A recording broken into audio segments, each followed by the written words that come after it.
With the Election Commission announcing its intention to hold the 13th Lok Sabha elections sometime in September and the first week of October this year, political parties were busy putting together their act. The Election Commission's decision after the all-party meeting was considered to be the first pre-poll setback for the BJP, which had been rooting for an early election.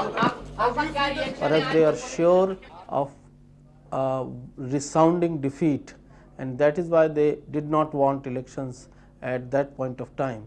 And now that the elections are being held in September and October, they seem to be thoroughly demoralized. The question that is being raised is whether the delay will dilute the perceived sympathy wave for the BJP. The conventional wisdom was that an early election will help the BJP because there seemed to be a great deal of sympathy at the manner in which you see the BJP government was brought down by one vote and by a somewhat eccentric ally. But this is only conventional wisdom. There is no quantitative evidence that this is going to happen. But yes, now kind of continuing in a caretaker capacity for something like 5 months could cause difficulties. Meanwhile, observers feel the 13th Lok Sabha will see more of pre-poll alliances rather than post-poll groupings. Bharatiya Janata Party's national executive decision to have a national agenda for governance as the manifesto for its alliance is seen as an indicator in this direction. The BJP President Kushabhau Thackeray announced the party's decision not to raise contentious issues like the Ayodhya controversy in its poll campaign. By going in only with the national agenda of governance as the manifesto, they ensure that all their allies, including their newfound allies like the DMK, should have no problems in kind of allying with the BJP. I think it is a very calculated and a political move, but definitely it means a scaling down of the BJP's own identity. Even as the BJP tried to keep together its allies while searching for new ones, it is in the opposition ranks that the scramble became most evident.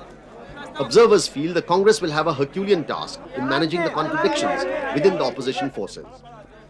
Although the Congress party is looking for alliances in some of the states, the party believes its USP lies in its ability to position itself as a stable alternative to the BJP-led 20-party coalition.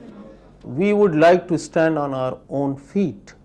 Alliances are not our priorities. But wherever it is needed to meet the challenge of the communal and fascist forces, we may take the help of like-minded secular parties.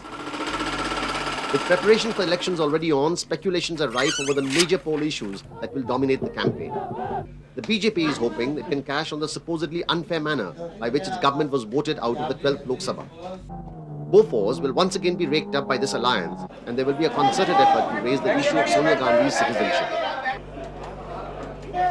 The Congress nevertheless appears unconcerned and believes the elections will be fought ultimately on core issues of stability and governance, both of which it believes the BJP-led coalition could not provide.